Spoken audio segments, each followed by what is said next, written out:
या आधीच्या लेक्चरमध्ये आपण रेस्पिरेशन अँड सर्क्युलेशन हा जो लेसन आहे ह्या लेसन मध्ये काय काय बघितलं बघा. सगळ्यात पहिल्यांदा मी तुम्हाला या लेसनची इंट्रोडक्शन दिली. इंट्रोडक्शन नंतर नेक्स्ट तुम्हाला organs of respiratory exchange, respiratory एक्सचेंजचे जे ऑर्गन्स आहेत त्या ऑर्गनचे कुठले फीचर्स असले पाहिजेत त्याच्या आधी तुम्हाला रेस्पिरेशनची डेफिनेशन, रेस्पिरेशनचं इक्वेशन सांगितलेलं आहे. त्यानंतर रेस्पिरेटरी ऑर्गनकडे, रेस्पिरेटरी एक्सचेंज मध्ये पार्टिसिपेट होणाऱ्या ऑर्गनकडे कोणते फीचर्स असले पाहिजेत ते आपण फीचर्स बघितले. त्या फीचर्स नंतर नेक्स्ट आपण बघितलं की प्लांट्स मध्ये कोणते रेस्पिरेटरी ऑर्गन आहेत आणि त्यानंतर वेगवेगळ्या अॅनिमल मध्ये आपण किंगडम अॅनिमॅलिया मधले वेगवेगळे अॅनिमल्स बघितले. तर त्या अॅनिमल्स मध्ये कोणकोणते रेस्पिरेटरी ऑर्गन आहेत त्याचं एक टेबल आपण स्टडी केला. त्यानंतर नेक्स्ट ह्युमन बिंगची जी रेस्पिरेटरी सिस्टीम आहे ती आपण मेनली दोन पार्ट मध्ये डिवाइड केली. त्यातला जो फर्स्ट पार्ट होता तो अप्पर रेस्पिरेटरी सिस्टीम आणि दुसरा जो पार्ट होता तो लोअर रेस्पिरेटरी सिस्टीम. आणि या आधीच्या लेक्चरला शेवटी मी तुम्हाला फक्त त्यांचे नेम सांगितलेले की अप्पर रेस्पिरेटरी सिस्टीम मध्ये कुठले पार्ट येतात आणि लोअर मध्ये कुठले येतात. सो त्याच्यामध्ये फर्स्ट अप्पर रेस्पिरेटरी सिस्टीम मध्ये external layer, internal layer, nasal cavity, nose, nasopharynx हे जे पार्ट आहेत थ्रोट हे अप्पर रेस्पिरेटरी सिस्टीम मध्ये येतात. आणि जी लोअर रेस्पिरेटरी सिस्टीम आहे ह्या लोअर रेस्पिरेटरी सिस्टीम मध्ये मेनली कुठले पार्ट येतात बघा. तर याच्यामध्ये मेनली लॅरिंग्स, ट्रकिया, ब्रॉन्काय, ब्रॉन्किओल, अल्व्हेओलाय, लंग्स आणि डायफ्राम हे सगळे जे पार्ट आहेत ते लोअर रेस्पिरेटरी सिस्टीम मध्ये येतात. सो हे पार्ट जे ते आपण वन बाय वन स्टडी करणार आहे. आजच्या लेक्चरला आपण ह्युमन बिंगची रेस्पिरेटरी सिस्टीम, तिचं स्ट्रक्चर आणि त्याच्यामध्ये असणारे मेन पॉइंट हे आज डिस्कस करणार आहोत. So human respiratory system, human respiratory system मध्ये जो फर्स्ट पार्ट येतो तो आहे नोज. नोज मध्ये जे मेन पॉइंट तुम्हाला लक्षात ठेवायचे ते मी बोर्डवरती लिस्ट केलेले आहेत. त्यातला फर्स्ट बघा, pair of slits like opening. Okay, R knows have pair of slit like opening. आपल्या नोजला पेअर म्हणजे एक जोडी आहे आणि स्लिट लाईक दोन ओपनिंग आहेत आणि ते जे दोन ओपनिंग आहेत त्या ओपनिंगला म्हटलं जातं external layer. So R knows have pair of slit like opening and that opening, those opening are called as external layer. आता बाहेरून जसे हे दोन एक्सटर्नल लेअर दिसत आहेत तसेच आतल्या बाजूला इथे या रिजन मध्ये आतून दोन ओपनिंग आहेत जे पुढच्या फॅरिंग्स रिजन मध्ये ओपन होणार आहेत. तर इथले जे दोन ओपनिंग आहेत त्या दोन्ही ओपनिंगला म्हटलं जातं इंटरनल लेअर. सो मुलांना पहिल्यांदा एक्सटर्नल लेअर आणि इंटरनल लेअर हे दोन गोष्टी लक्षात ठेवा. Nose have pair of slit-like opening called as external layer. In the same way, nose internally have two openings. Those openings are called as internal layers. त्यांना internal layer म्हटलं जातं. त्यानंतर नेक्स्ट दिले nasal cavity. आता nasal cavity काय आहे बघा. For example हे जे नोज आहे ह्या नोजचे जे एक्सटर्नल इथले जे दोन ओपनिंग आहेत तर त्या दोन्ही ओपनिंगला आपण एक्सटर्नल लेअर म्हणतोय. इन द सेम वे इथे आतल्या बाजूला जे ओपनिंग आहेत त्यांना आपण इंटरनल लेअर म्हणतोय. आणि ह्या दोन ओपनिंगच्या मध्ये ही जी स्पेस आहे याला म्हटलं जातं नॅझल कॅव्हिटी. त्याला नॅझल कॅव्हिटी असं म्हटलं जातं. त्यानंतर नेक्स्ट आपलं नोज जे आहे ते दोन चेंबर मध्ये डिवाइड झालेले. या बाजूला एक चेंबर आणि या बाजूचा एक चेंबर आणि मध्ये एक्झॅक्टली इथे कार्टिलेज आहे उभा आणि त्या कार्टिलेजमुळे नोजचे दोन चेंबर जे आहेत ते तयार झालेले आहेत. मग उभा मधला जो कार्टिलेज आहे त्याला काय म्हटलं जातं. So it is called as mesethmoid cartilage. So फक्त वर्ड लक्षात ठेवा मेसेथमॉइड कार्टिलेज ते काय आहे तुम्हाला लिहिता येईल. Due to mesethmoid cartilage nasal cavity is divided into two chamber. आतली जी पूर्ण कॅव्हिटी आहे which is called as nasal cavity and that cavity is divided into two chambers due to this mesenteroid cartilage. हा second point तुम्हाला लक्षात ठेवायचा आहे. त्यानंतर नेक्स्ट बघा आपला आता नोज दोन पार्ट मध्ये डिवाइड झाला आणि पुन्हा त्यांनी म्हटलं की तीन पार्ट मध्ये डिवाइड झाला. तर ते काय बघा, पहिले जे तुम्हाला दोन पार्ट सांगितलं ते म्हणजे नॅझल कॅव्हिटीचे हे दोन पार्ट झाले. ओके, दोन नॅझल चेंबर. आणि आता जे आपण तीन पार्ट शिकणार आहे हा इथला पुढचा आतला पार्ट, मधला आणि सगळ्यात आतला असे तीन पार्ट आपण बघणार आहे. सो त्यांचे नेम पहिल्यांदा लक्षात ठेवा. फर्स्ट आहे वेस्टिब्यूल, दुसरा रेस्पिरेटरी पार्ट आणि तिसरा ऑल्फॅक्टरी और sensory. So vestibule, next is respiratory आणि लास्ट इज ऑल्फॅक्टरी. अशा तीन पार्ट मध्ये आपली नॅझल कॅव्हिटी डिवाइड होते. त्यातला फर्स्ट पार्ट आहे वेस्टिब्यूल. वेस्टिब्यूल मध्ये काय सांगितलं बघा, इट इज प्रॉक्सिमल. हा प्रॉक्सिमल म्हणजे सगळ्यात सुरुवातीचा पार्ट आहे, टोकाकडचा भाग आहे. So it is proximal. या पार्ट मध्ये काय असतात तर या पार्टच्या आत जी स्किन आहे त्या स्किनला हेअर्स असतात आणि ते जे हेअर्स आहेत स्मॉल हेअर त्याच्यामुळे आपण जी एअर इनहेल करतोय त्या इनहेल केलेल्या एअर मध्ये डस्ट पार्टिकल किंवा इतर जे काही पार्टिकल असतील तर ते पार्टिकल तिथे ट्रॅप केले जातात जेणेकरून ते लंग्स पर्यंत पोहोचणार नाही. सो फिल्टर करणं हे त्या हेअर्सचं काम आहे. So in this way, you have to remember these 3 points about the vestibule. So first point, vestibularity is the proximal part. Next, skin of vestibule have hairs and due to those hair, air get filtered. त्या hairs मुळे air जे आहे ती filter होण्याचं काम होतं. Okay, so हा पहिला पार्ट होता वेस्टिब्यूल. सेकंड पार्ट दिलेला आहे रेस्पिरेटरी. हा मिडल जो रिजन आहे त्याला रेस्पिरेटरी पार्ट म्हटलं जातं. रेस्पिरेटरी पार्ट किंवा त्याला कंडिशनर असंही म्हटलं जातं. मग आता रेस्पिरेटरी पार्ट किंवा कंडिशनर पार्ट हा काय आहे तर इथं सांगितलं की हा प्रॉक्सिमल किंवा टोकाकडचा आहे तसा रेस्पिरेटरी हा मिडल पार्ट आहे. सेकंड थिंग इथं सांगितलं की वेस्टिब्यूल मध्ये हेअर्स असतात तसं हा पाठीमागचा रेस्पिरेटरी जो पार्ट आहे मिडल पार्ट जो आहे याच्यामध्ये काय असतं तर इट इज हायली व्हॅस्क्युलराइज्ड म्हणजे तिथे ब्लड कॅपिलरीचा सप्लाय जास्त असतो आणि ब्लड कॅपिलरीचा सप्लाय जास्त असल्यामुळे एअर जेव्हा त्या मिडल पार्ट मधून पास होते त्यावेळी ती एअर वॉर्म आणि मॉइस्ट करण्याचं काम केलं जातं. सो म्हणून त्याला रेस्पिरेटरी पार्ट म्हटलेले. त्या पार्ट मध्ये जी एअर आहे ती वॉर्म आणि मॉइस्ट केली जाते, कंडिशनिंग केलं जातं म्हणून तिला कंडिशनर सुद्धा म्हटलं जातं. सो यावेळी हा नोजचा सेकंड पार्ट सांगितला. पहिला वेस्टिब्यूल, दुसरा रेस्पिरेटरी. तिसरा पार्ट सांगितलाय ऑल्फॅक्टरी. ऑल्फॅक्टरी सगळ्यात आतला जो पार्ट आहे त्याला ऑल्फॅक्टरी सांगितलेली ती अप्पर मोस्ट, सगळ्यात अप्पर मोस्ट पार्ट आहे. त्यानंतर हा जो अप्पर मोस्ट पार्ट आहे त्याच्या आतल्या लाईनिंगला काय असतो ऑल्फॅक्टरी इपिथेलियम. त्याच्या आतल्या लाईनिंगला इपिथेलियल टिश्यू आहे तो ऑल्फॅक्टरी इपिथेलियम आहे आणि या ऑल्फॅक्टरी इपिथेलियमचं काम आहे detection of smell. Smell detect करणं हे काम आहे. सो पुन्हा एकदा मुलांना नीट लक्षात घ्या आपल्या नॅझल कॅव्हिटीचे 3 चेंबर आहेत. सगळ्यात इथला जो आहे त्याला आतल्या चेंबरला म्हणायचं आहे वेस्टिब्यूल, त्याच्या पाठीमागचा आहे रेस्पिरेटरी आणि त्याच्या आतला आहे ऑल्फॅक्टरी.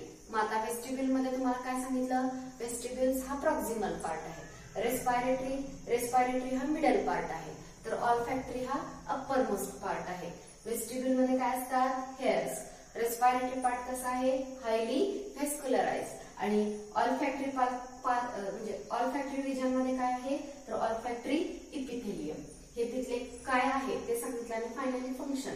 वेस्टिब्यूलचं काम काय आहे हेअर्स असल्यामुळे एअर फिल्टर करणं हे वेस्टिब्यूलचं काम आहे.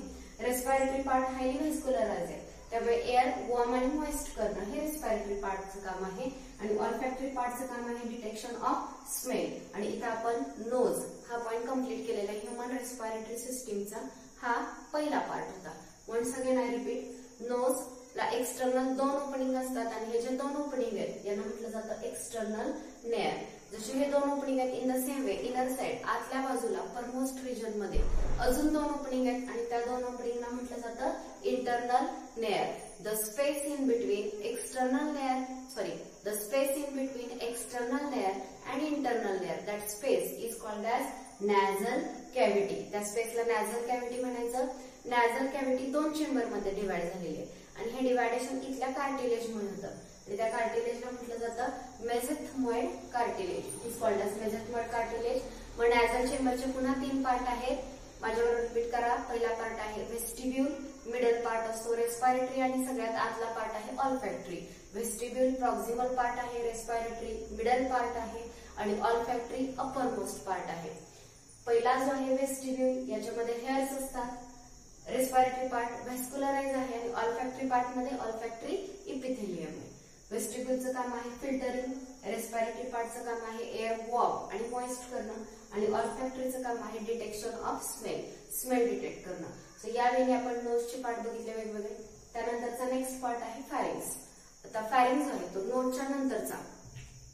फॅरिंग्सचा जो रिजन आहे तो मी तुम्हाला डायजेस्टिव्ह सिस्टीम मध्ये सुद्धा सांगितलं होतं की फॅरिंग्स या रिजन मध्ये रेस्पिरेटरी सिस्टीम आणि डायजेस्टिव्ह सिस्टीम एकत्र येतात, एका ठिकाणी येतात.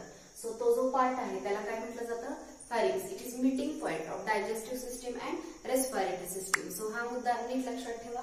बघा काय दिलेले आहे. फॅरिंग्स 3 पार्ट मध्ये डिवाइड होतो. नॅझोफॅरिंग्स, ओरोफॅरिंग्स अँड लॅरिंगोफॅरिंग्स. म्हणजे बघा जर हा नोज असेल तर इथपासून आतमध्ये इकडचा जो रिजन आहे इथला सुरुवातीचा रिजन जो आहे त्याला नेम दिलेले त्यांनी नॅझोफॅरिंग्स. त्यानंतरचा इथला मधला जो रिजन असतो त्याला नेम दिलेला आहे ओरोफॅरिंग्स आणि सगळ्यात खालचा जो आहे तो लॅरिंगोफॅरिंक्स. सो यावेळी फॅरिंगचे 3 पार्ट केले, नॅझोफॅरिंक्स, ओरोफॅरिंक्स अँड लॅरिंगोफॅरिंक्स. त्यानंतर नेक्स्ट पॅलॅट. पॅलॅट तुम्हाला माहिती आपण बोन शिकलेलो आहे स्केलेटन अँड लोकोमोशन मध्ये. सो पॅलॅट म्हणजे टाळा ज्याला म्हणतो आपण, त्याचा जो बोन आहे त्याला पॅलॅट बोन म्हटलं जातं.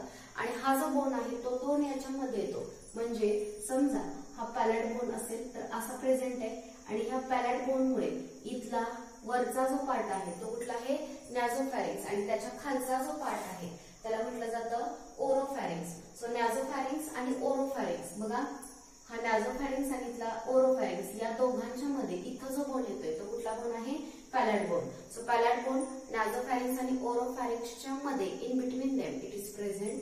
नेक्स्ट सांगितलं टॉन्सिल्स. फॅरिंक्स हा जो रिजन आहे त्या ठिकाणी टॉन्सिल्स असतात. मग आता टॉन्सिल हा एक लिम्फॉइड ऑर्गन आहे, आणि हा जो लिम्फॉइड ऑर्गन आहे तुम्हाला माहितीये जे लिम्फॉइड ऑर्गन असतात त्या ठिकाणी WBCs भरपूर असतात, आणि बॅक्टेरियाला किल करण्याचं काम त्या ठिकाणी केलं जातं. सो त्याच पद्धतीने हे जे टॉन्सिल आहेत ते लिम्फॉइड ऑर्गन म्हणून वर्क करतात. सो हा पॉईंट जो सांगितला तो होता फॅरिंक्स. सो आपले 2 पॉईंट झाले, first is nose and next is pharynx. Finally एकदा बघा, knows.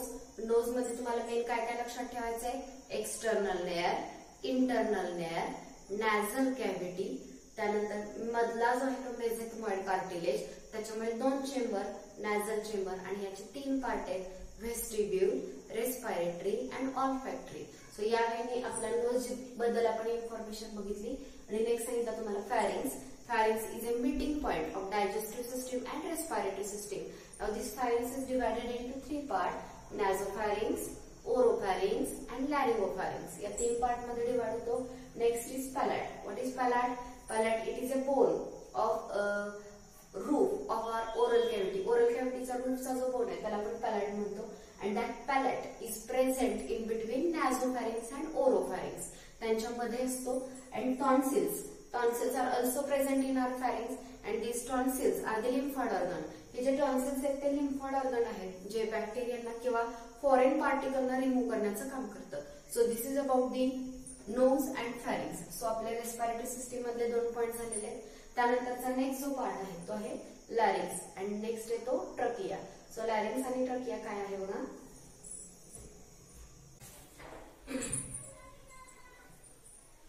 After pharynx next part is larynx. आपण आताच फॅरिंक्स शिकलो, आणि फॅरिंक्स मध्ये मी तुम्हाला 3 पार्ट सांगितले. त्यातला पहिला जो पार्ट होता तो नॅझोफॅरिंक्स म्हणजे साधारण नोजशी रिलेटेड.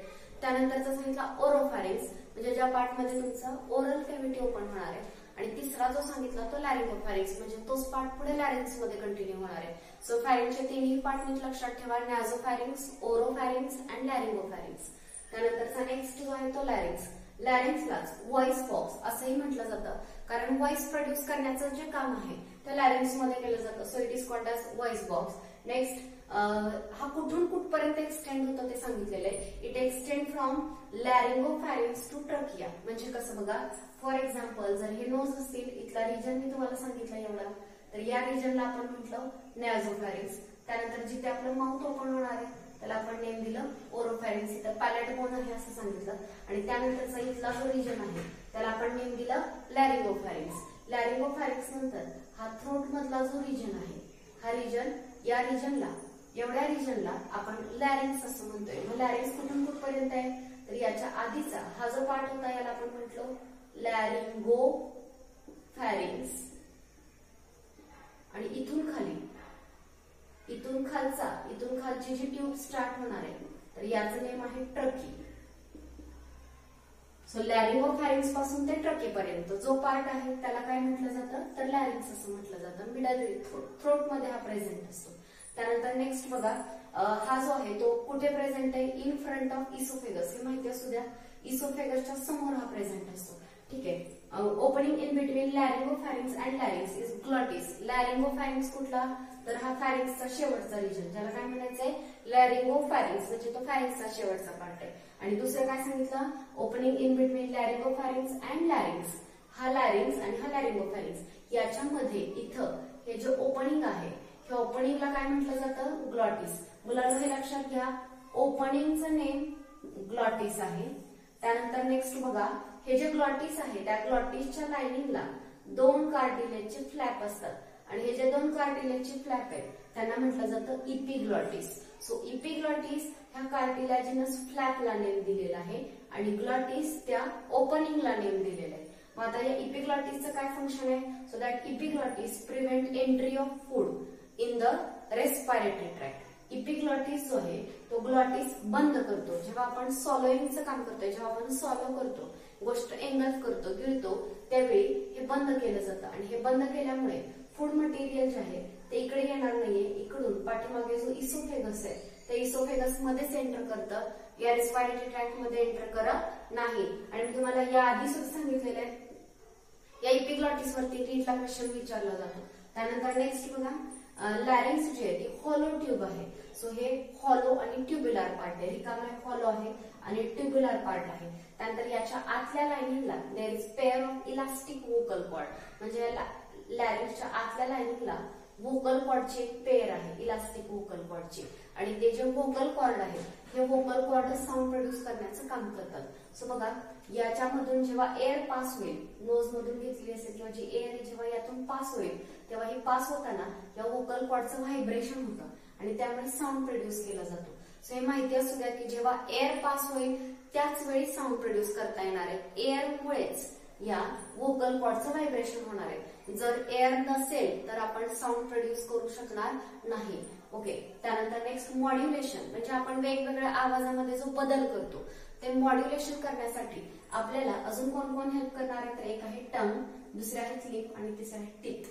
टंग, लिप आणि टीथ याच्या मदतीने आपण साऊंड मध्ये आवाजामध्ये मॉड्युलेशन क्रिएट करू शकतो. So this is about larynx. So larynx बद्दल हा वर्ड महत्वाचा आहेच आहे की हा काय आहे? व्हॉइस बॉक्स आहे. हा कुठून कुठपर्यंत आहे? तर लॅरिंगोफॅरिंग्स पासून ते ट्रकियापर्यंत याच्या मधला जो पार्ट आहे त्याला काय म्हणतोय आपण? लॅरिंग्स. लॅरिंग्स मध्ये कोण ओपन होणार आहे? त्याच्या आधीचा फॅरिंग्स ओपन होणार आहे. मग फॅरिंग्सचा शेवटचा पार्ट कुठला? लॅरिंगोफॅरिंग्स. लॅरिंगोफॅरिंग्स कोणामध्ये ओपन होतोय? लॅरिंग्स मध्ये. तर लॅरिंगोफॅरिंग्स आणि लॅरिंग्स यांच्या मधलं जे ओपनिंग आहे त्या ओपनिंगला काय म्हणायचं? ग्लॉटिस. ग्लॉटिसच्या वरती कार्टिलॅजिनस फ्लॅप असतात त्यांना म्हणायचं इपिग्लॉटिस. आणि इपिग्लॉटिस एक्झॅक्टली सॉलोइंगच्या वेळी रेस्पिरेटरी ट्रॅक्ट बंद करतात. त्यामुळे फूड मटेरियल किंवा बाकीच्या ज्या काही गोष्टी आहेत ते या रेस्पिरेटरी ट्रॅक्ट मध्ये एंटर करत नाही. त्यानंतर नेक्स्ट मी तुम्हाला सांगितलं लॅरिंग्स हॉलो ट्युब्युलर पार्ट आहे. त्याच्या आतल्या लाइनिंगला पेअर आहे इलास्टिक वोकल कॉर्डची. इलास्टिसिटी आहे त्यांना आणि वोकल कॉर्ड आतल्या बाजूला प्रेझेंट आहेत. म्हणजे हे जे वोकल कॉर्ड आहे याच्यावरून जेव्हा एअर पास होते तेव्हा त्या वोकल कॉर्ड मध्ये व्हायब्रेशन होतं आणि साऊंड प्रोड्यूस होतो. सो साऊंड प्रोड्यूस होण्यासाठी एअर त्यातून पास होणं गरजेचं आहे. त्यानंतर नेक्स्ट त्या साऊंड मध्ये जर मॉड्युलेशन क्रिएट करायचे असतील तर त्याच्या बरोबरच म्हणजे इथल्या वोकल कॉर्ड बरोबर आणि त्याच्यावरून एअर पास होण्याबरोबरच अजून काही ऑर्गनची हेल्प लागते ती म्हणजे टंग, लिप आणि टीथ. ह्या बाकीच्या ऑर्गनच्या मदतीनं आपण साऊंड मध्ये मॉड्युलेशन क्रिएट करू शकतो. So this information is about larynx. हे सगळं लॅरिंग्स बद्दल मी तुम्हाला इन्फॉर्मेशन सांगितली. त्यानंतरचा जो नेक्स्ट पार्ट आहे तो आहे ट्रकिया और it is also called as wind pipe. Next याला ट्रकिया किंवा विंड पाईप म्हटलं जातं. यात काय सांगितलेलं बघा, ट्रकिया किंवा विंड पाईप कुठून पास होतीये? तर it pass through the neck. Neck मधून पास होतीये. त्यानंतर नेक्स्ट दिले इन फ्रंट ऑफ इसोफेगस. म्हणजे हा जो ट्रकिया आहे इथला खालचा ट्रकिया, तर याच्यामध्ये हा जो आहे तो नेक मधून पास होईल आणि तो इसोफेगसच्या समोर म्हणजे पाठीमागच्या बाजूला हा इसोफेगस आहे. इसोफेगसच्या समोर जो आहे पुढच्या बाजूला जो आहे तो ट्रकिया आहे. So it is present in front of oesophagus, middle of thoracic cavity. Thoracic कॅव्हिटीच्या मिडल पर्यंत ट्रकिया रन होतो. सो कुठून कुठपर्यंत? First it passes through the neck. Next it present in front of oesophagus. इसोफेगसच्या समोर आहे and it reaches up to middle of thoracic cavity. Thoracic कॅव्हिटीच्या middle पर्यंत हा रन होतो. So this is trachea. त्यानंतर ट्रकिया जी आहे त्याची लेंथ जवळपास 10 to 12 सेंटीमीटर एवढी त्याची लेंथ असते. 10 ते 12 सेंटीमीटर एवढ्या लेंथचा आहे तो. त्यानंतर हा महत्वाचा पॉइंट आहे बघा, त्याच्या लाइनिंगला 16 to 20 सी शेप कार्टिलॅजिनस रिंग्स असतात. सो बघा, जर हा ट्रकिया असेल तर याच्या लाइनिंगला सी शेप कार्टिलॅजिनस रिंग प्रेझेंट आहे. ओके, सी शेपचा अर्थ काय? इमॅजिन करा हा ट्रकिया आहे तर याच्या पूर्ण बाजूला कम्प्लीट जर एक रिंग असते तर तिला फक्त रिंग म्हटलं असतो. पण सी म्हणजे अर्धा सी. म्हणजे कम्प्लीट रिंग नाही होत, एवढ्या रिजन मध्ये रिंग नाहीये. सो बघा, समजा इथून इथपर्यंत एवढ्याच पार्ट मध्ये ती रिंग प्रेझेंट आहे, म्हणून त्याला सी शेप म्हटलेलं आहे. C shape. किती कार्टिलाजिनस रिंग आहे? 16 to 20 कार्टिलाजिनस रिंग आहे. आणि या ज्या 16 to 20 कार्टिलाजिनस रिंग्स आहेत, त्या रिंगमुळे त्या एअर ट्रॅकचं, ट्रकियाचं कोलॅप्सिंग होत नाही. कोलॅप्सिंग होत नाही म्हणजे जर ह्याच्यामध्ये एअर नसेल तर ही ट्यूब अशी जी आहे ती पुन्हा अशी फ्लॅट होत नाही. ठीक आहे, ती अशीच राहते. कोलॅप्सिंग प्रिव्हेंट केलं जातं ह्या कार्टिलाजिनस सी शेप रिंगमुळे. त्यानंतर बघा, ट्रकियाच्या आतल्या लाइनिंगला सिलिएटेड इपिथेलियम आणि म्युकोस ग्लँड असते. सिलिएटेड इपिथेलियम, मी तुम्हाला इपिथेलियल टिश्यू शिकवताना सांगितलेलं की सिलिएटेड इपिथेलियम जो आहे तो रेस्पिरेटरी सिस्टीम आणि ह्युमन फिमेल रिप्रोडक्टिव्ह सिस्टीमच्या ओव्हिडक्टला किंवा त्या फॅलोपियन ट्यूबच्या लाइनिंगला असतो. सो हा सिलिएटेड इपिथेलियम इथे आहे. आणि हा सिलिएटेड इपिथेलियम म्हणजे बघा, जर हा ट्रकिया असेल आणि त्याच्या आतल्या लाइनिंगला सिलिएटेड इपिथेलियम असेल तर या ज्या सिलिया आहेत ते डस्ट पार्टिकल ट्रॅप करतात आणि डस्ट पार्टिकल जेव्हा यांची सिलियरी मुवमेंट होईल तेव्हा स्नीझिंग किंवा कफिंग बरोबर बॉडीच्या बाहेर रिलीज केले जातात. आणि अजून एक गोष्ट, याच्या लाइनिंगला इथे म्युकोस ग्लँड असतात. जशा डायजेस्टिव्ह सिस्टीम मध्ये तुम्ही शिकलात तशाच म्युकोस ग्लँड रेस्पिरेटरी ट्रॅक्ट मध्ये आहेत, जे इथे स्टिकी सबस्टन्स सिक्रेट करतात. आणि त्या स्टिकी सबस्टन्समुळे जे काही डस्ट असेल किंवा इतर काही पार्टिकल असतील तर ते त्या ट्रॅक मध्ये ट्रॅप केले जातात किंवा अडकवले जातात. So this is about the trachea. ट्रकियाचं अदर नेम आहे वेंडपाईप. कुठून पास होतो? नेक मधून. कोणाच्या समोर आहे? इसोफेगसच्या. आणि कुठपर्यंत पास होणार आहे? Middle of thoracic cavity. ट्रकियाची लेंथ किती असते? 10 to 12 सेंटीमीटर. ट्रकियाच्या लाइनिंगला काय आहे? C shape cartilaginous ring. किती? 16 to 20. आणि याच्या आतल्या लाइनिंगला सिलिएटेड इपिथेलियम प्रेझेंट आहे आणि म्युकोस ग्लँड प्रेझेंट आहे. सिलिएटेड इपिथेलियम आणि म्युकोस ग्लँड हे डस्ट पार्टिकल रिमूव्ह करण्यासाठी हेल्प करतात. So this is about the trachea. So आपण आता दोन पार्ट बघितले, लॅरिंग्स अँड ट्रकिया. सो बघा, आपण ह्युमन रेस्पिरेटरी सिस्टीम बघतोय. ह्युमन रेस्पिरेटरी सिस्टीम मधले पहिले 4 पार्ट, त्यातला पहिला नोज, त्यानंतरचा फॅरिंग्स, त्यानंतरचा लॅरिंग्स आणि नेक्स्ट होता ट्रकिया. 4 पार्ट आपले झाले. नोज मधले सगळे पॉइंट नीट लक्षात ठेवा. External layer, internal layer, nasal cavity, 2 nasal chamber, इथला मेसेंकिमल कार्टिलेज आणि 3 पार्ट. पहिला जो आहे तो वेस्टिब्यूल, रेस्पिरेटरी आणि ऑल्फॅक्टरी. हे नोज मध्ये लक्षात ठेवायचे. त्यानंतर फॅरिंग्स आहे. फॅरिंग्स मध्ये तुम्हाला लक्षात ठेवायचे, पहिला नॅझोफॅरिंग्स, दुसरा ओरोफॅरिंग्स आणि तिसरा लॅरिंगोफॅरिंग्स. नॅझोफॅरिंग्स आणि ओरोफॅरिंग्सच्या मध्ये पॅलेट बोन लक्षात ठेवायचा आहे आणि इथे टॉन्सिल्स असतात, हेही लक्षात ठेवायचे. फॅरिंग्स नंतर एक सांगितलं लॅरिंग्स, व्हॉइस बॉक्स आहे. त्यानंतर लॅरिंगोफॅरिंग्स कशामध्ये ओपन होतो? तर लॅरिंग्स मध्ये ओपन होतो. त्यांच्या ओपनिंगला म्हणायचं ग्लॉटिस. ग्लॉटिसच्या वरती असतो इपिग्लॉटिस. त्यानंतर लॅरिंग्स मध्ये cartilaginous flap called as vocal cord present असतात आणि एअर पास झाली की त्या व्होकल कॉर्ड मध्ये व्हायब्रेशन्स होऊन साऊंड प्रोड्यूस केला जातो. हे आपण लॅरिंग्स बद्दल बघितलं. आणि ट्रकिया बद्दल सांगितलं की ही एक ट्यूब आहे जी नेक मधून पास होते, जवळपास थोरॅसिक कॅव्हिटीच्या मिड पर्यंत ती रन होणार आहे. आणि अजून एक मुद्दा, ती इसोफेगसच्या समोर प्रेझेंट आहे. पुढे हिची लेंथ 10 to 12 सेंटीमीटर. तिच्या लाइनिंगला 16 to 20 सी शेप कार्टिलॅजिनस रिंग. आणि आतल्या बाजूला ट्यूबचं आतलं लाइनिंग जे आहे ते सिलिएटेड इपिथेलियम आणि म्युकोस ग्लँड पासून बनलेले आहे. तर ही जी इन्फॉर्मेशन आहे ती तुम्हाला ट्रकियाबद्दल लक्षात ठेवायची. सो इथपर्यंत आपले 4 पार्ट झाले, नोज, फॅरिंग्स, लॅरिंग्स अँड ट्रकी. त्यानंतरचा नेक्स्ट जो पार्ट आहे तो आहे ब्रॉन्काय. सो नेक्स्ट पार्ट आपण स्टार्ट करतोय. फर्स्ट आपण पार्ट शिकलो नोज. त्यानंतरचा नेक्स्ट पार्ट होता नोज. नंतरचा नेक्स्ट पार्ट आहे फॅरिंग्स. फॅरिंग्स नंतर नेक्स्ट बघितलं आपण लॅरिंग्स. आणि लॅरिंग्स नंतरचा नेक्स्ट पार्ट आहे ट्रकिया. ट्रकिया नंतर नेक्स्ट आपण बघतोय ब्रॉन्काय. सो ब्रॉन्काय बद्दल काय सांगितलं बघा, मी आधीच म्हटलं की ट्रकिया कुठपर्यंत रन होतो? Middle of thoracic cavity. Thoracic कॅव्हिटीच्या मिडल पर्यंत हा रन होत असतो. थोरॅसिक कॅव्हिटी मध्ये गेल्यानंतर हा जो ब्रॉन्काय आहे तो 2 पार्ट मध्ये डिवाइड, ट्रकिया जो आहे तो 2 पार्ट मध्ये डिवाइड होतो. सो बघा, जर हा ट्रकिया असेल तर थोरॅसिक कॅव्हिटीच्या मिडल पर्यंत पोहोचल्यानंतर त्याच्या 2 ब्रांचेस तयार होतात. आणि ह्या ज्या 2 ब्रांचेस तयार झालेल्या आहेत त्या दोन्ही ब्रांचेसला म्हटलेले right and left primary bronchi. So मी इथं फक्त प्रायमरी ब्रॉन्काय म्हणते, प्रायमरी ब्रॉन्काय. 2 ब्रॉन्काय तयार झाले, एक राईट आणि दुसरा लेफ्ट. असे 2 प्रायमरी ब्रॉन्काय तयार झाले. आता हे जे प्रायमरी ब्रॉन्काय आहेत त्या रिस्पेक्टिव्ह लंग्स मध्ये एंटर करतात. म्हणजे हा ब्रॉन्काय एका लंग मध्ये आणि दुसरा ब्रॉन्काय दुसऱ्या लंग मध्ये एंटर झाला. लंग्स मध्ये एंटर झाल्यानंतर बघा हा प्रायमरी ब्रॉन्काय आहे. ह्या प्रायमरी ब्रॉन्काय डिवाइड होऊन ज्या ब्रांचेस तयार होतात बघा, जर प्रायमरी ब्रॉन्काय डिवाइड झाला आणि ही ब्रांच जर तयार झालेली असेल तर आता या ब्रांचला आपण म्हणणार आहे सेकंडरी ब्रॉन्काय. सो बघा याचं नेम सेकंडरी ब्रॉन्काय.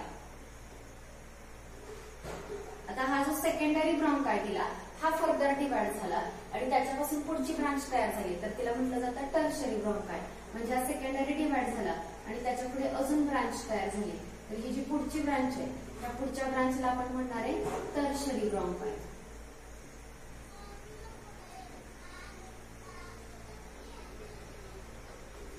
आणि टर्शरी ब्रॉन्काय जे आहेत त्या फायनली स्मॉलर ब्रांचेस मध्ये डिवाइड होतात आणि त्या फायनल ज्या स्मॉलर ब्रांचेस आहेत त्यांना म्हटलं जातं ब्रॉन्क्युल्स.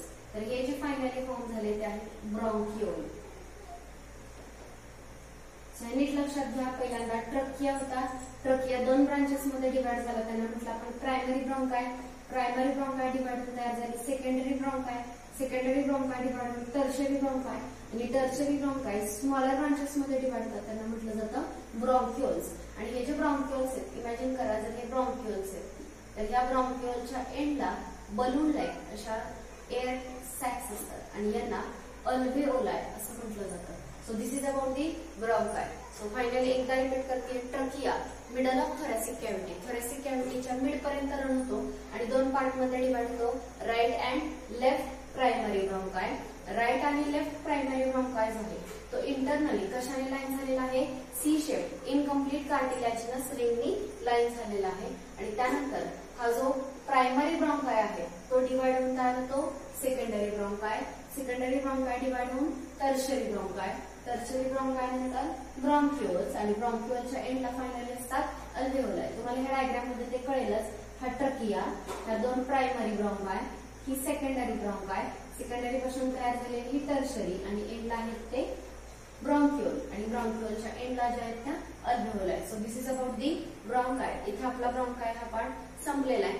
त्यानंतरचा जो नेक्स्ट पॉइंट आहे लंग्स तो आपण नेक्स्ट लेक्चरला डिस्कस करू.